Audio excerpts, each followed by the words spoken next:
is none other than Dr. Fradrick Kasese.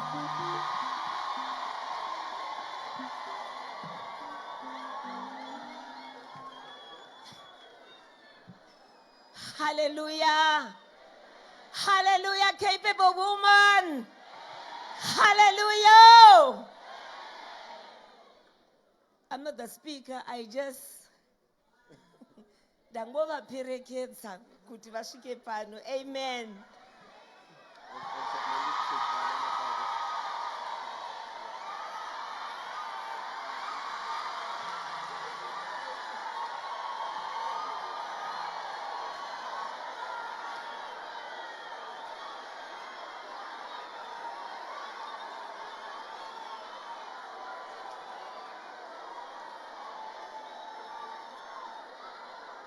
Thank you very much. Can we all be seated?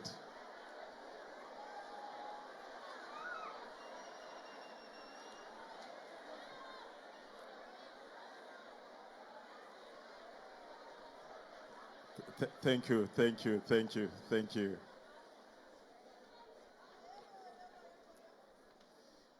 What you see is real. It's not fake.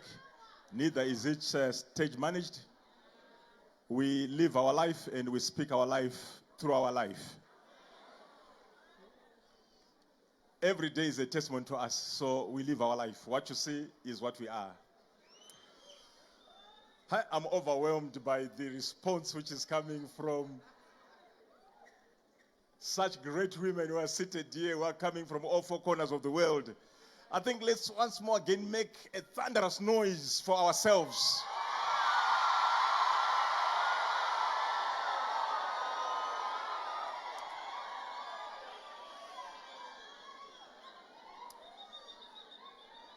Let me start by addressing my father who is here.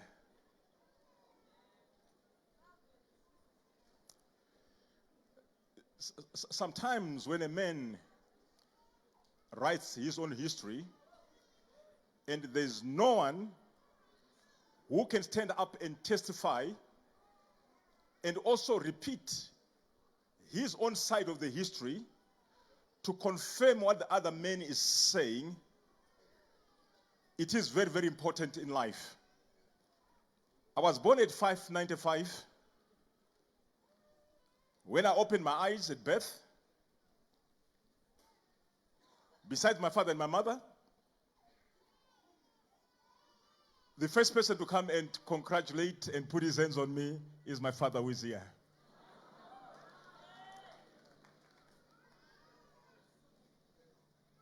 His history as I was growing up, when he talks of staying as a single man for so many years, we saw it with our own eyes.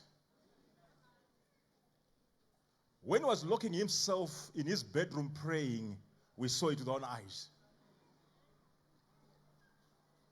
When he started the church in Highfields, we saw it with our own eyes.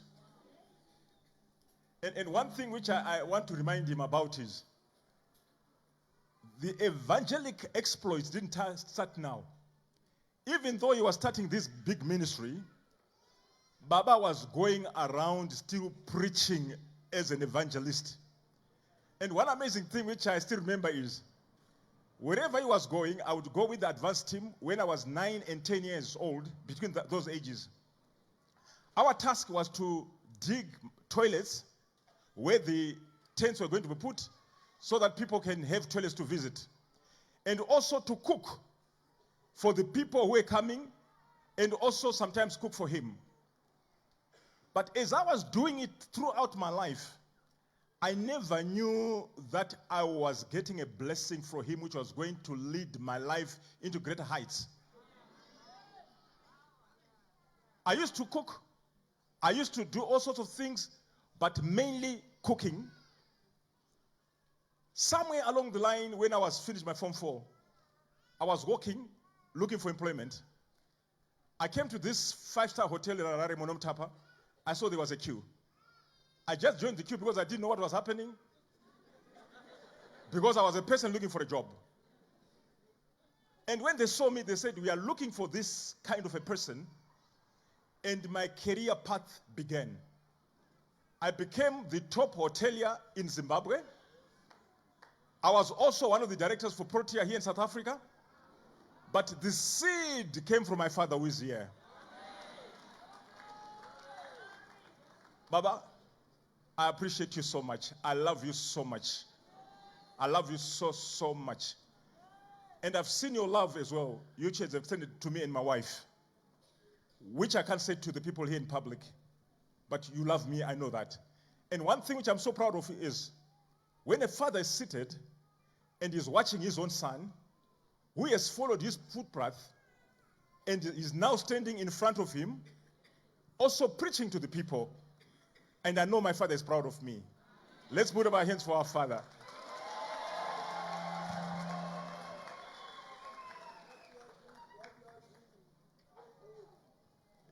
Yes. Right now, I'm the...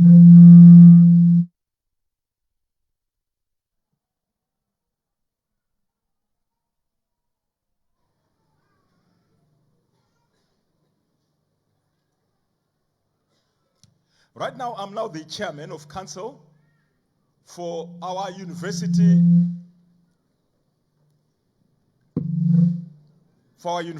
in Zimbabwe, Zimbabwe Ezekiel Guti University.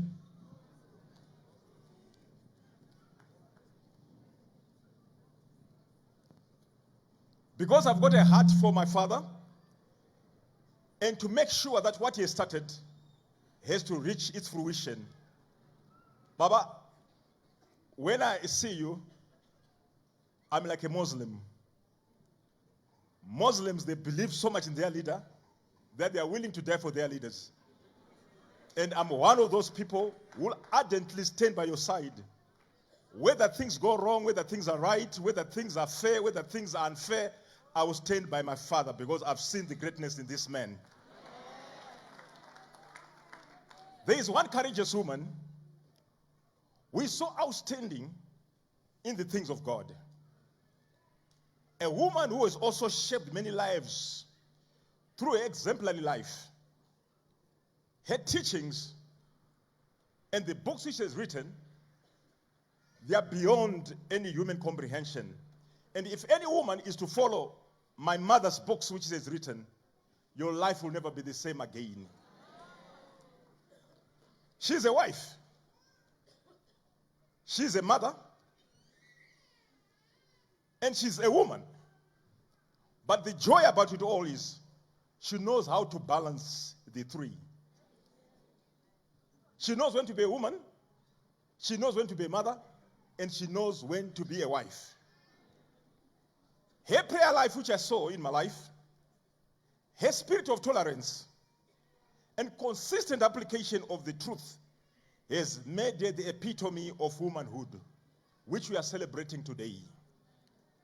She's a true, virtuous, and gracious woman.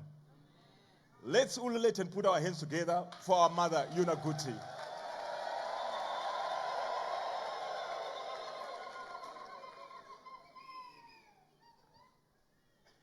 To my wife, Grace is a loving, firm, gentle, and beautiful wife. She is the very personification of grace itself. She is my friend. I don't have a friend. She is my lover. And she's my personal confidante.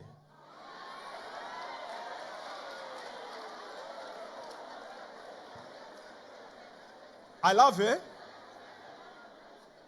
I cherish her. I respect her. I appreciate her. I prize her as a gift from God.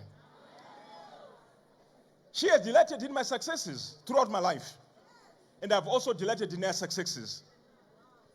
Her actions in life and attitude as a woman has earned her the right to be called a wife and a mother.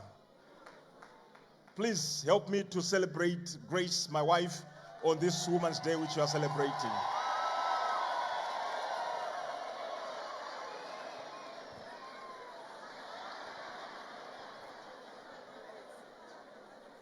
I love you too.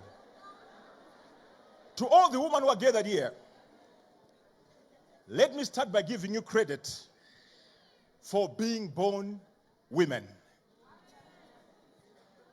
You are a very, very, very special breed. Fearfully and wonderfully made by God. You know something? Men adore you. This is why you hear Adam in Genesis chapter 2, verse 23. When he saw this exquisite and beautiful thing standing in front of him, he shouted. God didn't tell him, bone of my bone, flesh of my flesh, she shall be called a woman. Because you had done something to his mind as a woman. You are a man's dream before marriage.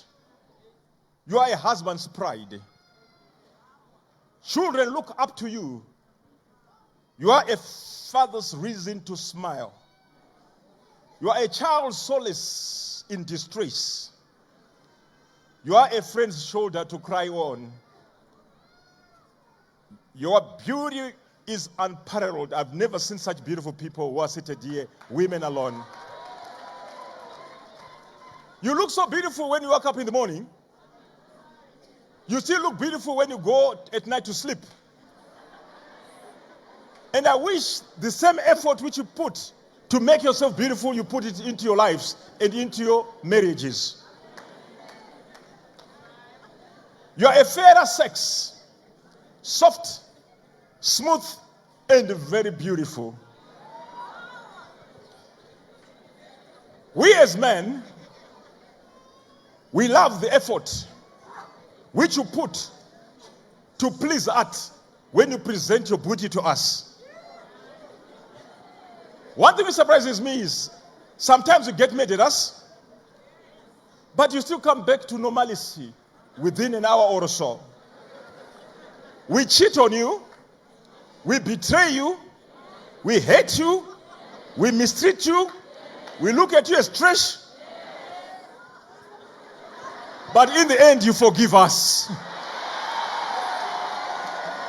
It's amazing how much you do in a day as a woman.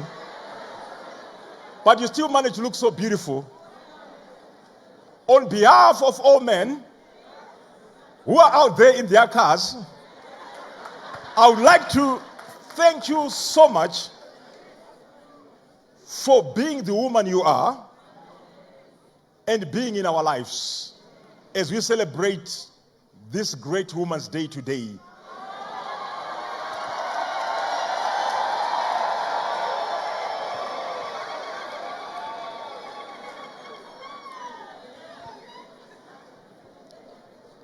My father has taught me something.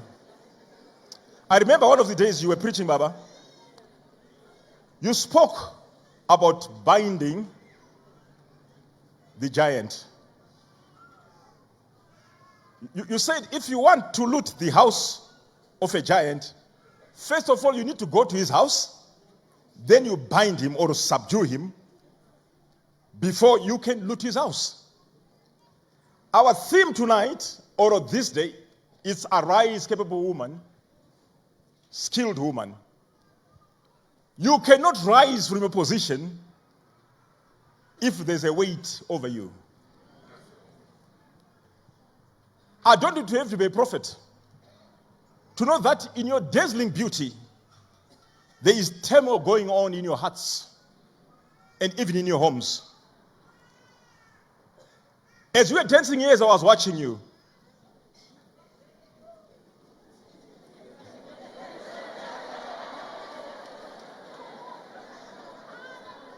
some of you, as you are seated in this room, you have serious challenges at home.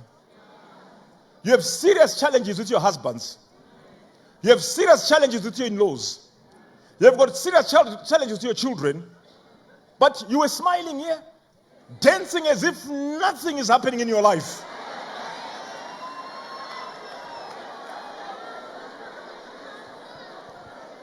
Some of you, BP is so high, you are so stressed. You have been betrayed. You have been cheated. Your heart is broken and empty. Your husbands are involved in adulterous affairs.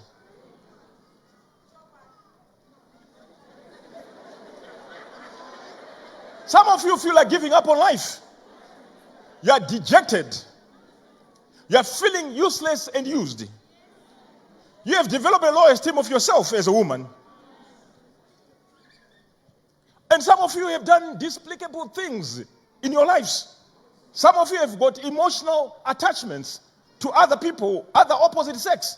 As you are seated here, some of you have been given STIs by their own husbands, sexually transmitted diseases, but you were dancing here.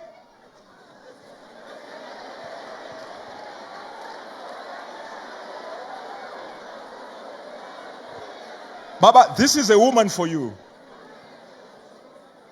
My topic tonight is just simply entitled Masters of Concealer.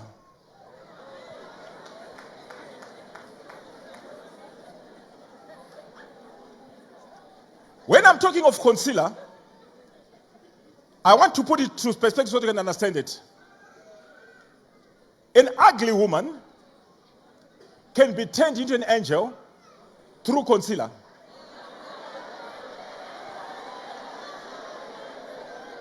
You can change the color of your skin using concealer. You can hide marks on your face using concealer. You can put beautiful eyebrows using concealer. You can put beautiful lips using concealer. But behind the concealer, there are tears.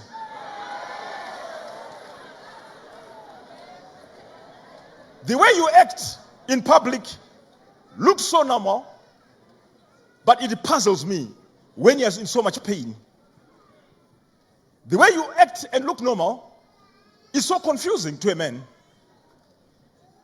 The way you resurface after a tragedy is amazing as a woman. You are truly masters of illusions. You can fool everybody, but you can't fool your own heart. I say to you, in the Bible we hear Jesus in Matthew. He was preaching, and when he was preaching, so many miracles happened at that time. We saw Peter's mother coming in who was sick, and he healed her. The lame were healed. The sick were healed. The centurion man came, whose servant was dying. By a word of God, he was healed. But there's one amazing thing which Jesus did. He says to his disciples, as the crowds were getting bigger and bigger, let's go to the other side. I never understood why Jesus said, let's go to the other side. When he reached the other side, the Bible tells me that he met a man who had a legion of demons. What Jesus realized was, what was happening on this side was being influenced by this man on this side who had a legion of demons. So if he goes to this strong man and he binds him and depossesses him from his power, the people on this side will be freed. And this is what we want to do tonight.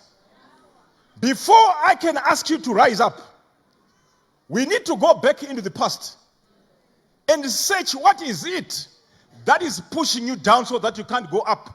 So that we dislodge it. When you dislodge it, then you can rise up on this other side as a woman.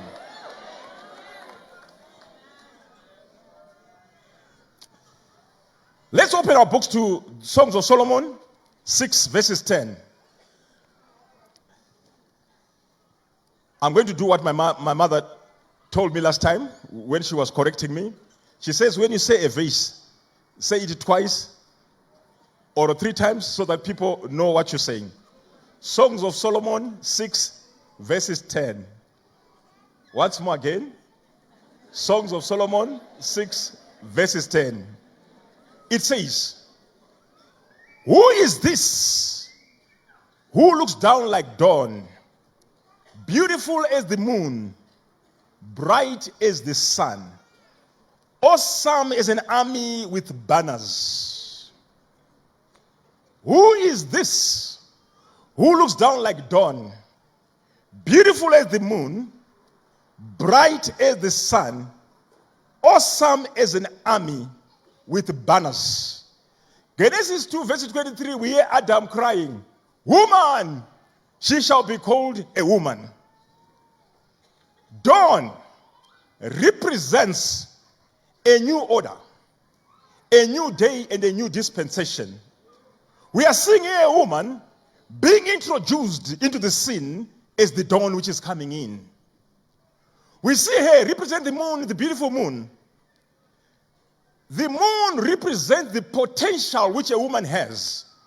In Genesis chapter 1 verses 15, we hear the Bible saying, God made 3 great lights, one to govern the day, the other one to govern the night, and the other ones in the distance, which are the stars. We hear Joseph having a dream, saying to his father, I had a dream that the sun, the moon, and the stars were bound down to me. And the father replied and said, are you saying me, your father, the sun, I'm going to bow down on you? Your mother, the moon, is going to bow down on you? And your brothers, the stars, are going to bow down on you. And here the Bible is saying, the woman is as beautiful as the moon. What you need to understand is, the moon sometimes rises up as the sun. When the sun is going down, the moon rises up. And it shines and people can see their way. When you put it back into the family, the moon represents a woman when the man is in times of trouble. Sometimes men will sleep when there's trouble. Sometimes we are overwhelmed by situations that we don't know where we want to go to. We lose focus of how we think and what we want to do. And the moon starts to rise. This is what we are talking about. Moon, arise today so that you can show the way to your man.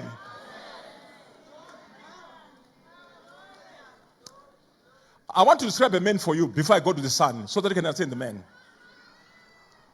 A man is designed in his brain to have small little compartments, small little drawers in his mind. He has got so many drawers in his mind. What he does is, if he's got a problem, he only goes and opens that one small little drawer. If it's money, he draws the little drawer which is money, he pulls it out, he looks into it, he starts out to think, how do I make money? I'm broke, I don't have money. He can't think of anything else besides the money, because that's what he does. If he resolves it, he pushes that little drawer back again. He can't go to the next drawer unless he resolves what's in the drawer. But the woman who is the moon, he's like spaghetti in his mind. Everything is crisscrossing.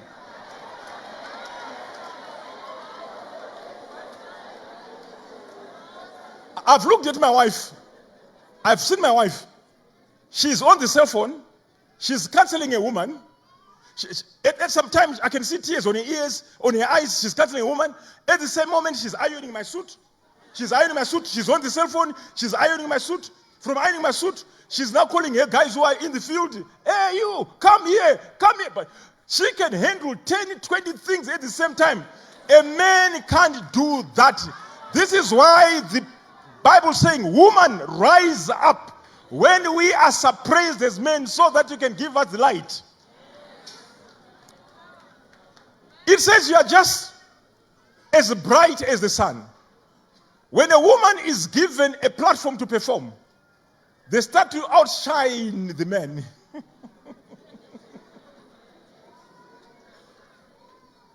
You start to shine so much.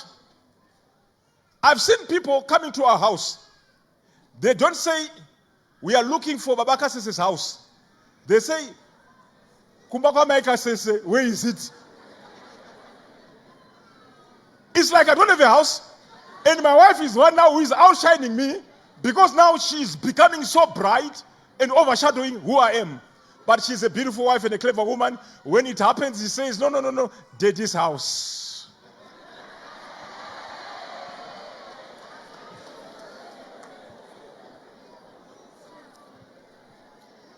We want to go back to the beginning so that we can understand where we lost it. Who are we as women? Genesis chapter 1 verse 27 says, God created man out of nothing.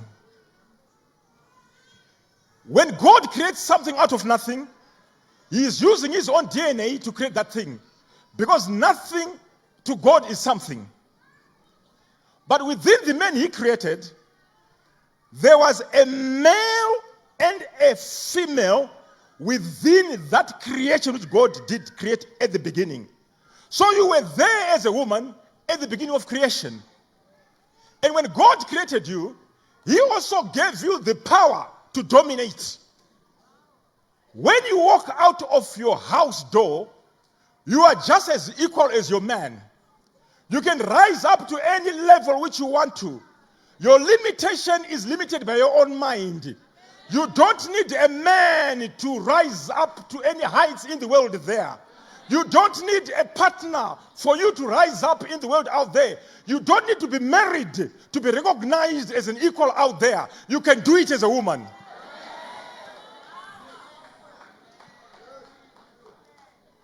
Let me tell you the modern woman I've seen. This is why you are having problems with the men. They know that the woman is now taking over this world. The young girl out there, she drives her own car. She has got her own house. She has got her own bed. She has got a 70-inch television. She has got a double-door fridge. She has everything which she needs. And she gets a man who is nothing, who is just a gweja, who is just moving from here, doing all sorts of things. This woman is the one who's bringing the bacon on the table. And not just the bacon, she owns the pigs as well, which are bringing the bacon. This is the reason why men are being threatened by the women of the modern age. I'm saying to you as a woman, recognize your position in the world there. Go and exploit the world. Go and release your potential as a woman. You can be the president of South Africa if you desire to do so. But the sad thing about women is, in our population, there are 52% of the women and 48% of the men. But when we ask you to vote for anyone into power, you have got a tendency of pulling each other down as women.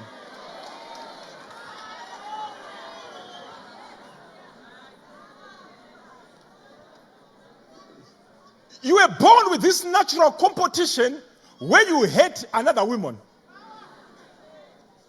Mama Soko, it's a natural thing in women.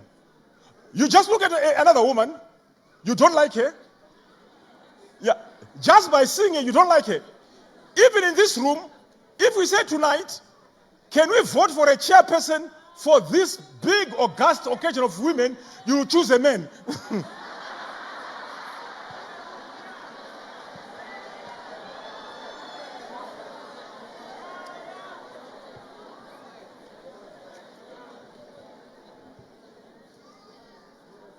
I want you to understand something about women.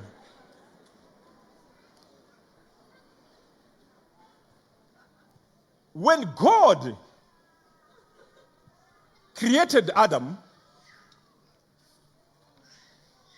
you need to understand certain things which happened there so that you can understand who you are as a woman.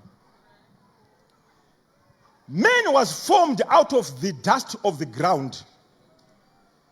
The Hebrew word for forming is called yatsar. Y-A-T-S-A-R, which means to mold something out of the ground. When you are molding something from the dust of the ground, you don't have a pattern. You just take the dust and you put water and you kanya it and you put it together and you shape something out of it. So man was designed without any plan. It was just taking dust and putting it together, creating this man who looks like a man, and God stood up and says, yeah, that's a man.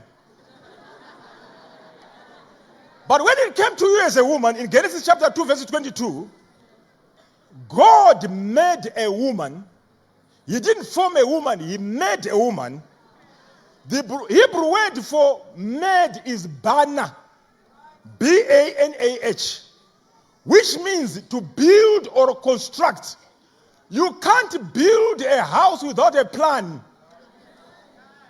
So in essence, what we are saying is, when God was making a woman, he had to come up now with a plan to say, this thing I'm going to make, which is so different from a man, He looked at it and says, it has to have this fine, beautiful face, this fine, beautiful nose. It has got to have these breasts. It has got to have this big back behind. It has to be uniquely shaped. And he took every detail and put it together to make you as a woman. There was so much effort in making a woman by God.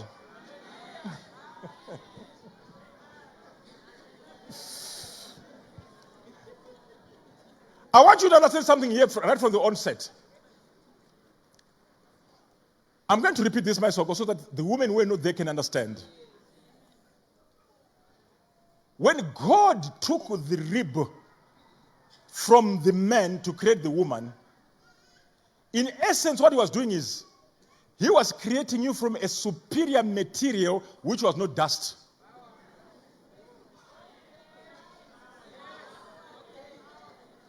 So a woman was created from a superior material, while a man was created from an inferior material. But what he did is, when he created the man, he had the woman inside him. And not just from God's point of view, from a scientific point of view, every man you see has got a woman inside them.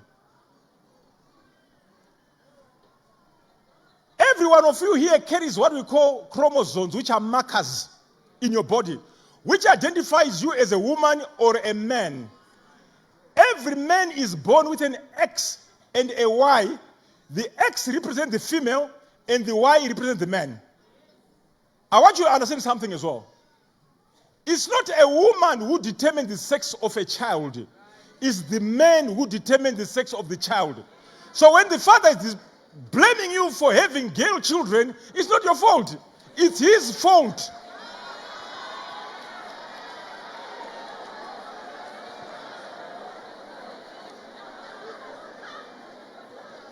I want you to listen.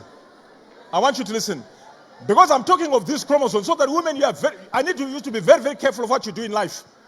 I want you to be very careful of what you do in life. I want you to listen very carefully. A woman carries two X's. The two X's makes you a complete human. Because you are complete with two X's. The man has got an X and a Y. The Y is short of an X. So you are a perfect creation. Muruzo is a woman. But one thing which you need to understand is, if you sleep with a man, I want you to listen very carefully. When you sleep with a man, he can transfer his own DNA into you.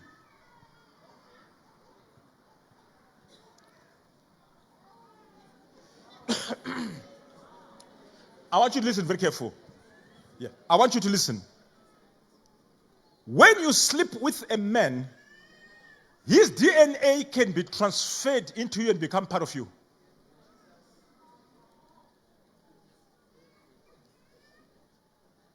Prostitutes, if you look at them, they act like men at the end of the day, simply because they've got a saturation of the male DNA in them, so they start to act like men.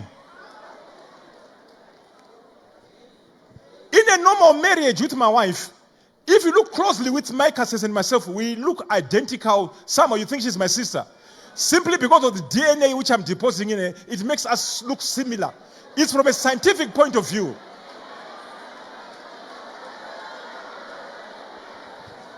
But here's one thing which you need to understand now. Before you ululate,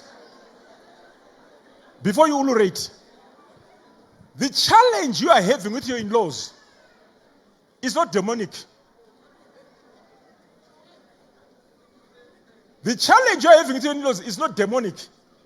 It's a natural phenomenon. When a woman incubates a male child in their body, the DNA of that male child escapes and it goes into the mother's liver, the mother's brain, all the organs in the body. That DNA is deposited. So what it means is, the mother will continue to death carrying part of the male child. So even if she has given birth, there's a part of the male child who still remains in her, and she can't separate herself from the person she's carrying an identity with.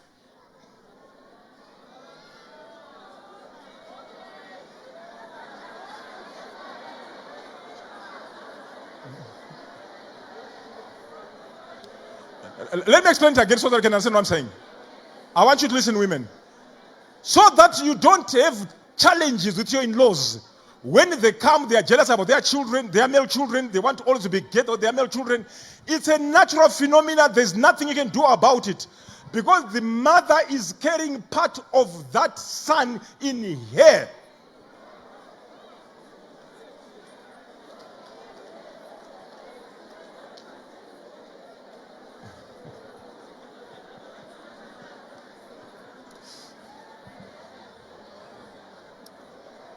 Genesis chapter 2 verses 18. Genesis chapter 2 verse 18 says, it's not good for a man to be alone. I will make him a helper suitable for him.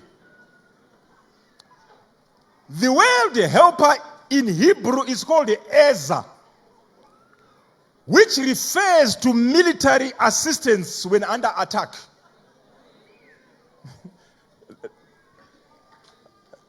Listen, women. I want you to listen.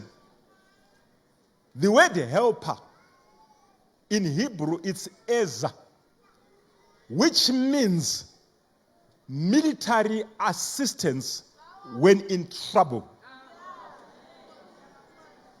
So what it means is somebody who needs help has failed to face the enemy. So now he's looking for a superior military assistance to help him to get out of the problem which he's facing. The word Eza is used 16 times in the Old Testament, referring to God himself.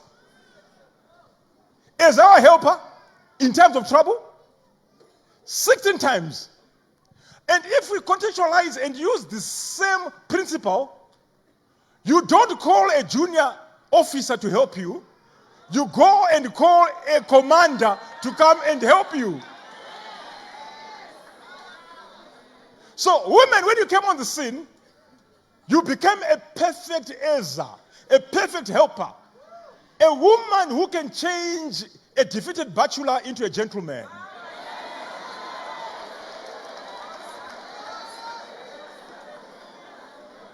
A woman who can change a chaotic kitchen into a beautiful kitchen smelling of aroma of food.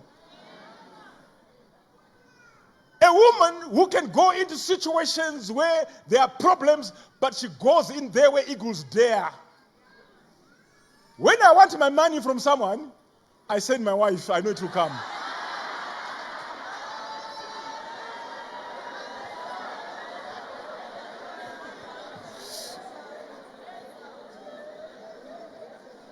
You are a warrior. This is why God is always saying, submit, submit, submit. Submission is a military word as well, which says just recognize rank and measure. Even though you have got greater power, but submit, subdue that power and put it within confinements and boundaries so that there's order and no chaos.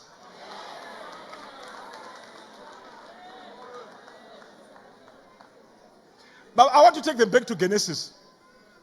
I want to take you back to Genesis. The devil looked at Adam and looked at Eve. When he looked at Adam, Adam's mentality, because of that box, which I was talking about boxes, in a man's mind, there's a box which is empty. This box has nothing. And sometimes we go into that box thinking of nothing at all, but we are still breathing. So he looked at Adam, he looked at Eve. He saw Adam. Adam was just used to naming things. naming things: dog, cat, tree, rabbit. That was his experience in the garden, just naming things. He looks at this Ezra, the new beautiful thing, which looks like the bright morning star. It's there. It's admiring things, not just admiring things, but it starts to reason. The first person to reason in the Bible is Eve. The first person to make a decision independent of God is Eve. Adam was in his compartment watching. Eve is reasoning with the devil. If you look at this food, fruit, what do you see? Say, it's beautiful. It's reasoning. It's good to see. It's good to touch. It's good to taste. It's the woman who's now reasoning, while the man is in his empty compartment just watching as things are going by. And this is the reason why women sometimes will call you to come into action so that you can rescue us from challenges which you are facing as men.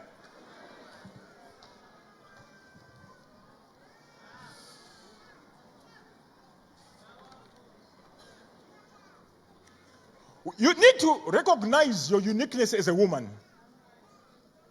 You need to recognize your uniqueness as a woman. The world has given you its own image of a woman.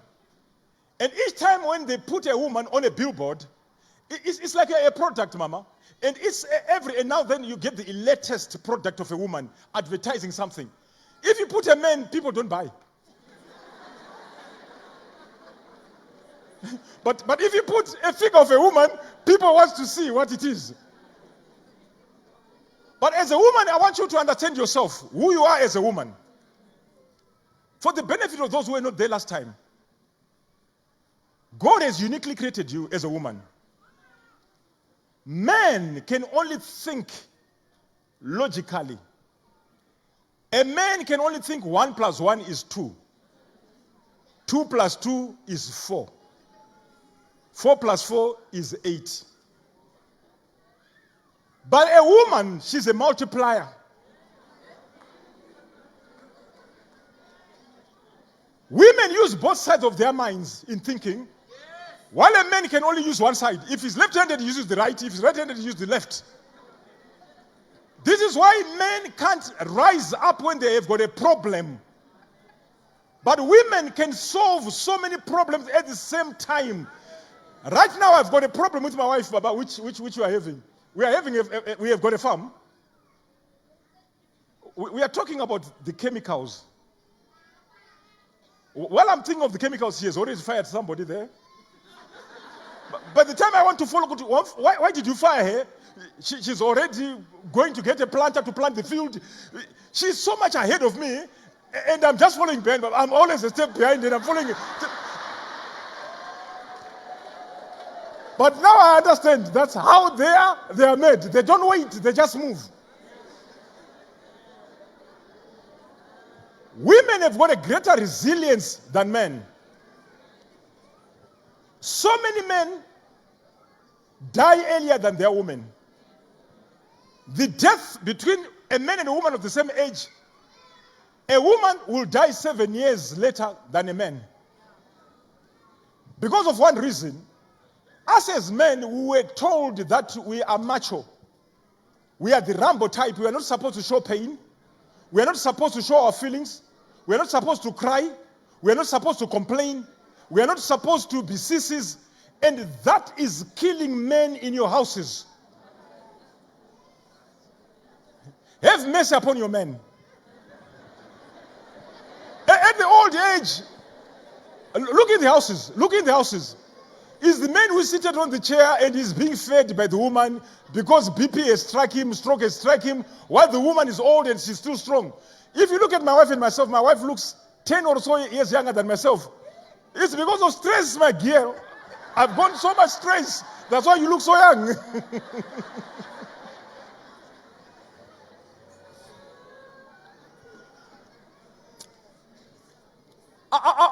want to talk about the issue of concealing things which women are capable of. I'm coming back to that. My wife is guiding me as she's seated there. I want to see how you conceal yourself, women. Your hairstyles, the hair you are putting on your heads, if we were to remove it,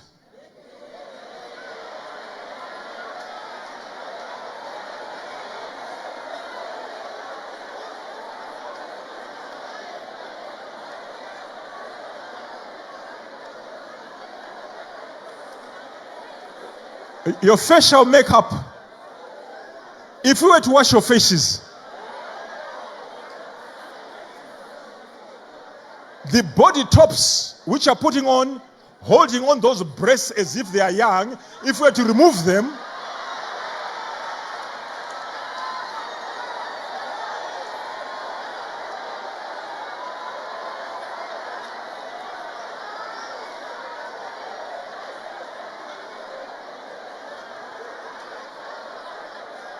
the corsets you are putting on, holding your stomachs, if we were to take them off, the stomachs are going to drop.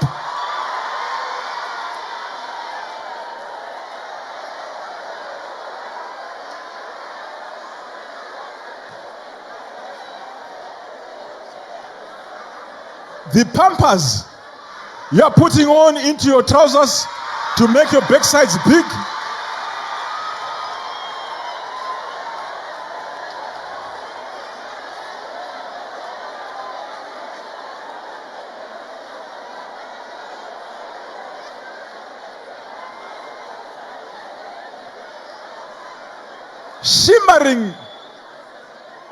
Shimmering nice stockings to make your legs look as if smooth and everything. If you are to take them off, what do we see? Those eyelashes and eyebrows, if we are to wash them off, what do we see?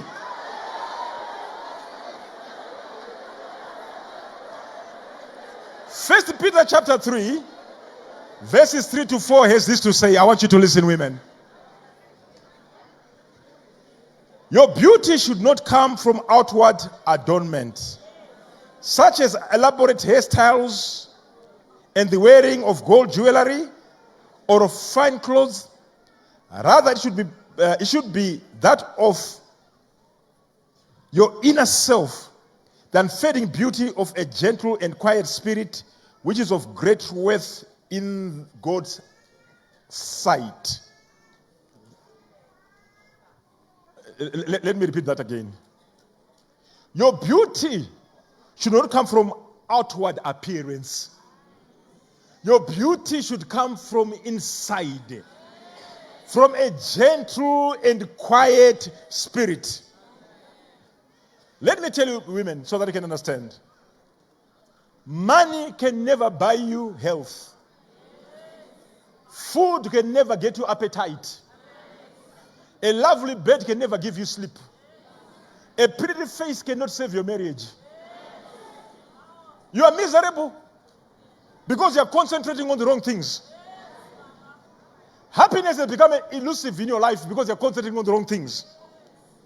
Your Eden has turned into hell. You have no future security. You fail to find the love you desire. To the married men who are here, men are not construction projects. If you think you can construct me, you are in for a shock. I'm not your construction project.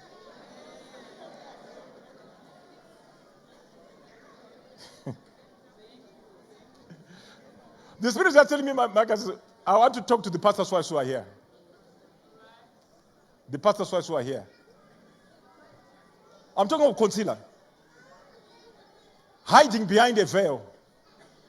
Smiling. Do you know the perception which you have as your flock?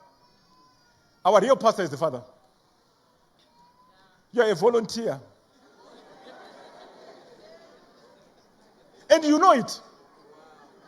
that you're not treated on equal platform as your husband.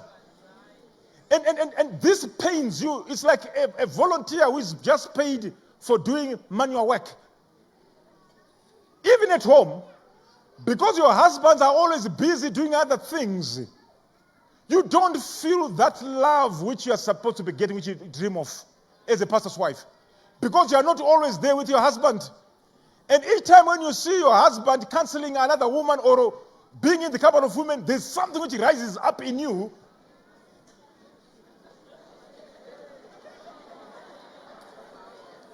And you are seated here and we are smiling, we are dancing and doing all sorts of things. But I'm saying we are concealing certain things inside ourselves. When you conceal something inside yourself, eventually it will eat you like an acid.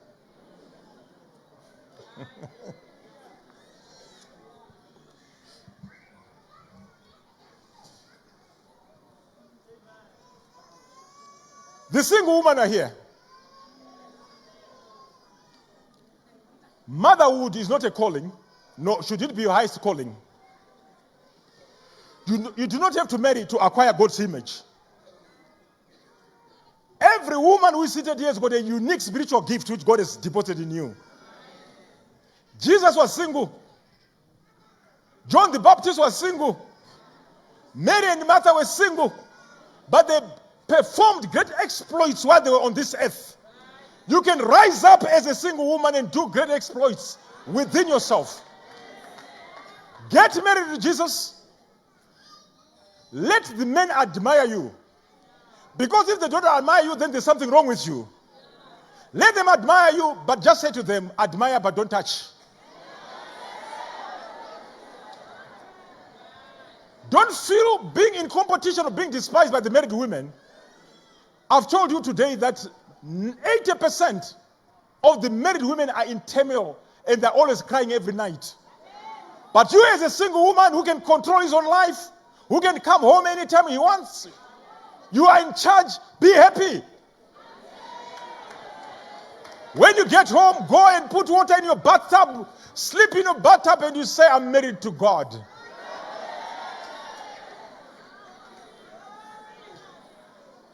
I'm just encouraging you, single woman who's here. Some of your counterparts who are Deborahs in this church, can you imagine during 10 days, when your spirit is so high, the guy comes, he's drunk, totally drunk. When I say totally drunk, he's smelling of beer, etc., and he wants to have sex with you.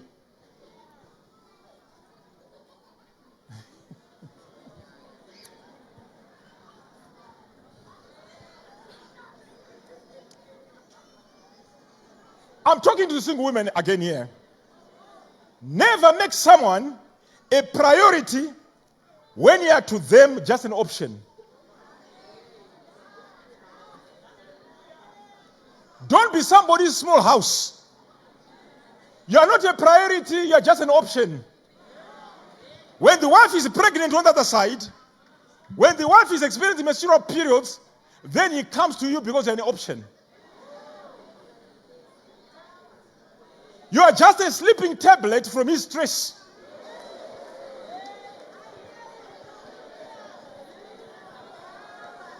You have the right to invent yourself as a woman. You have the right to rediscover yourself as a woman. Let me tell you something. Women who are here, you can gain more mileage by being a woman rather than pretending to be a man. Today we are celebrating the Women's Day. In certain parts of the world, the women are now being equated to men in all aspects. Where they are saying men have been suppressing us for a long time, it's time for women to rise up and put the men under our feet. Let me tell you something. I, as a man, why I love this woman is because she's a woman. Not just her outward appearance as a woman, but the womanhood in her which she manifests when I'm with her. This is the reason why I love her. The moment she starts to act like a man, I start to look for another woman.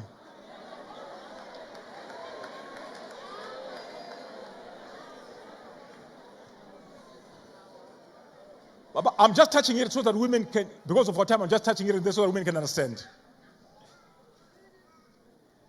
A unique woman will never hate another woman to make herself feel better. And this thing is my in-laws. My daughter, who grew up in a very modern society, she has never cooked. She was going to the highest boarding. She has never washed her clothes because there's a servant who's washing the clothes, and we're using a machine to do the place and everything. She comes to your house now. She doesn't know all these kind of things. And you start putting pressure on her. You start fighting her. You start hating her. But you are a woman.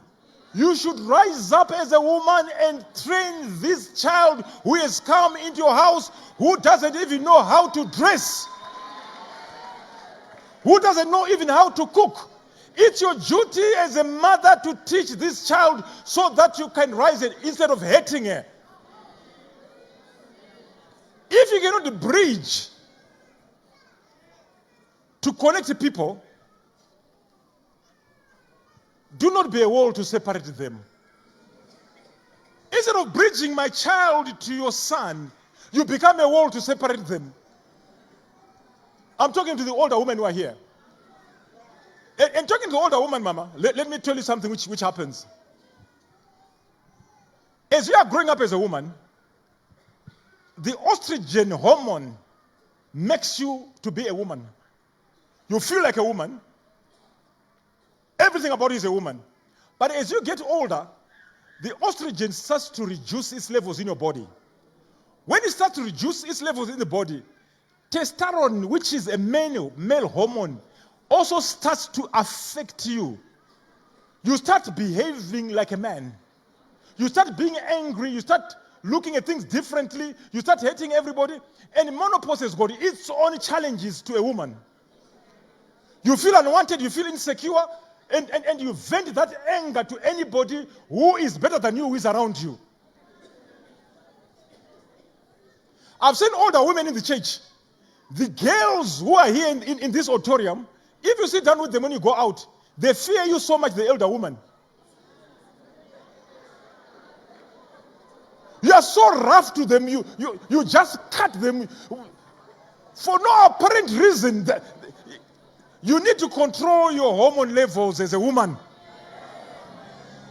You need to understand who you are when you are getting old.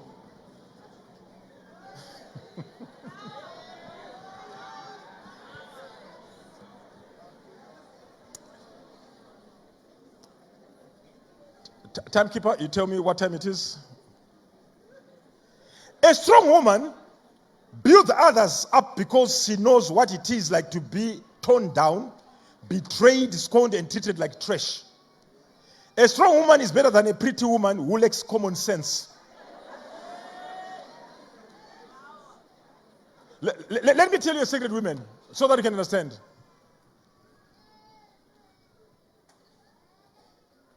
Your pretty face and your actions won't disqualify your husband from looking at another woman. But your character,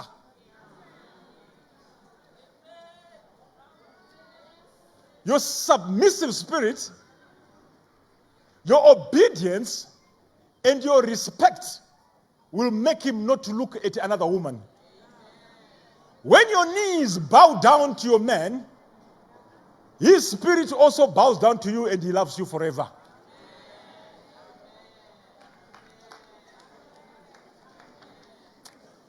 I'm coming to the single women who are here, the young girls who are looking for a man to marry.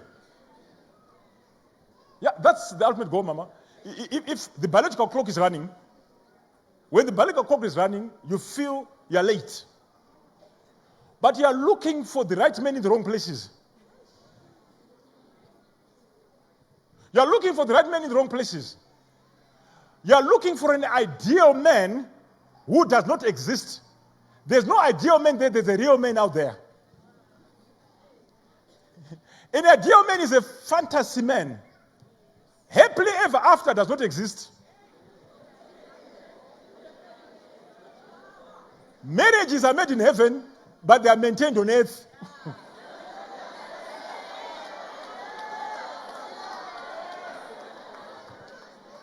When a man comes to you, even Ukuma sofa, don't be just gullible to say, I love you. Somebody who is coming from Victoria Falls, he comes here to South Africa here, and we put you on my sofa, 2 minutes, he says, yes, it's okay. Let me tell you something. Don't be disillusioned by personalities of a person. Personality of putting on a beautiful suit, a step which is swagger, I'm not swagger, a step which he walks with, that does not make a man.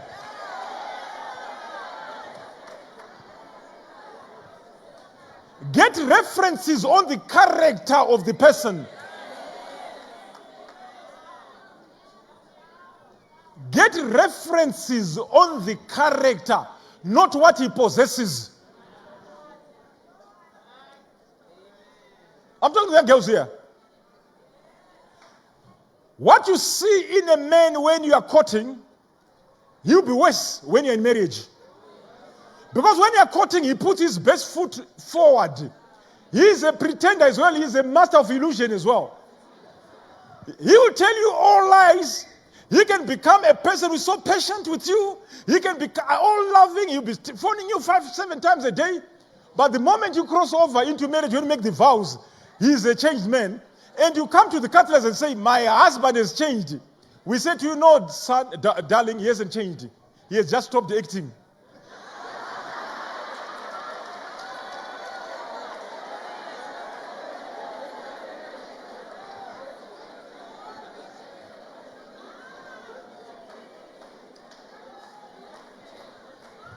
Men are looking for a mature woman. A woman who is able to hold a conversation. They are looking for a potential person to have children with. They are looking for somebody who has got an ability to improve me. I'm looking for a person who has got an ability to partner with me. A woman doesn't want a hot-headed woman. A man does not want a woman who is forward, too forward in things. Before I finish my sentence, you finish it for me.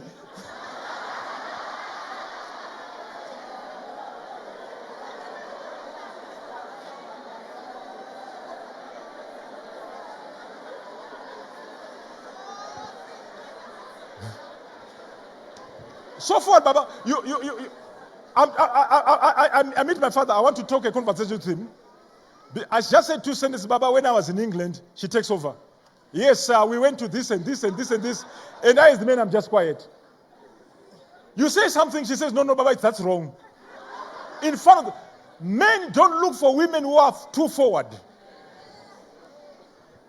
Men are looking for women with a submissive spirit. Mama, I'm going to wind up on this submissive spirit. I'm going to wind up on the submissive spirit. But I'm going to give you a story which I want you to understand. The reason why men don't want you in their businesses.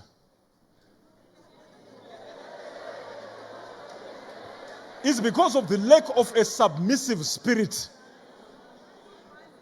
A wife, when she comes into the business, she takes over. She starts to be the immigration officer. She dictates who comes into your office and who doesn't come into your office. Any female business partner who looks better than her is not allowed to go into the office. She starts to make decisions on your behalf. She contradicts you in public. She makes things which will make things worse in the company. She starts fighting with the workers, etc. But I want you to learn the submissive spirit of a secretary. A secretary, she's a woman under authority. She prepares the diary for your husband. She greets everybody who comes to the office with a smile. She creates an environment conducive for your husband to work in. She even knows your birthday date and she tells your husband that it's your wife's birthday today. She's always smartly dressed, immaculately clean, and she speaks well. She does not override your authority, but she advises subtly. Are you hearing what I'm saying? She knows the coffee which your husband likes. She knows what kind of food your husband likes. She knows your husband when he's angry. She knows when your husband is happy. At the office there. She's in essence an office wife. Except that they don't sleep together. Because they spend 8 hours of their time together. But when the husband comes home, he's avoiding the military warfare woman who's at the home.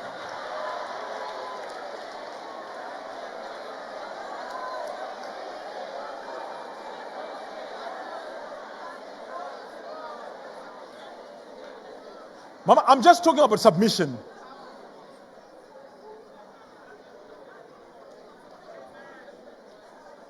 Submission is not being a doormat. Actually, submission is a strategy to get to your husband's heart.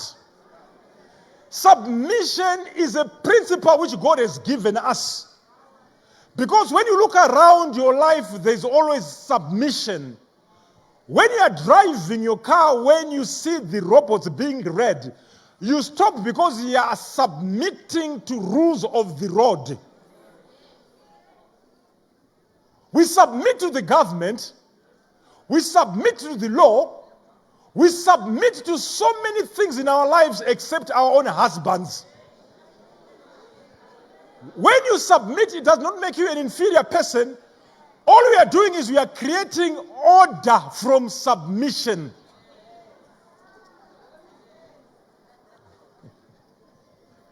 In essence, what I'm saying to you is, your husband doesn't want you at his workplace simply because you don't have a submissive spirit.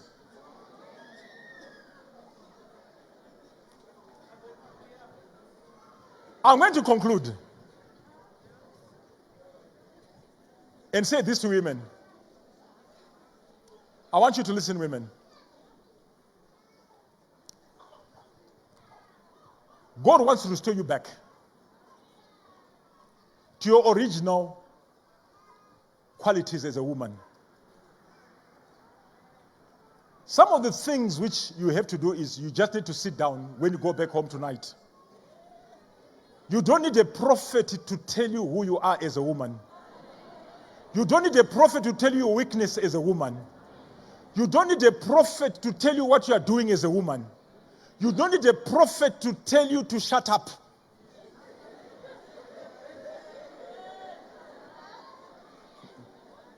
You don't need a prophet to tell you to clean yourself as a woman. You don't need a prophet or a prophetic word to be spoken in your life for you to wash as a woman.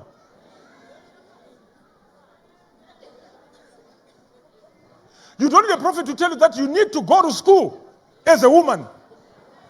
Because if you don't go to school, let me give you a simple example, Mama. If you don't go to school, you get married to a modern husband, your children wait until they get to grade 4 when there's homework which is coming into the house, and you're not educated and you can't even do homework with your children.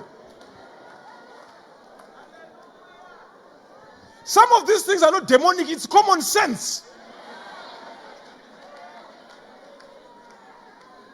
When you use your common sense as a woman, things will be well for you.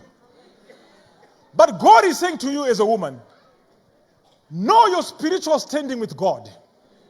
Get married to God first before you get married to earthly man. Because when you get married to God, His spirit, when it's in you, it will give you direction, it will give you light in your life. Stop crying as a woman. Rise up as a woman. Don't be a doormat. If you feel like a doormat, the decision is with you to rise up and be not a doormat. Because there's nobody who is going to rescue you from being a doormat except yourself. If you feel that you are being antagonized by your in-laws, you have the power to change the situation as a woman. Just love that in-law, love her and love her and love her, no matter how she's reciprocating. But at the end of the day, she's going to change because she's seeing the love in you. That a husband who is drinking, you can't change him unless he changes himself or God intervenes. Just love him as he is because you loved him first.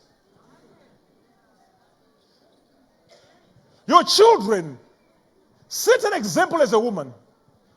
Love your children. Mama, I don't know what's wrong with you women. My daughter, if she comes to you and she tells you that she has aborted, yeah, she has aborted a child, she has made a mistake, you love her so much. You cancel her for months and months and months. You don't even tell me as the parent. You keep it a secret. But if your daughter comes to you and says, Mama, I've got a boyfriend, you murder her instantly. Why is it like that? Love your daughters. Speak to your daughters. Don't force your daughters into marriage with people whom they don't know. Let them make their own choices because they are above 18. But most of all, love yourself. Because if you can't love yourself, no one can love you. May God bless you abundantly. Thank you.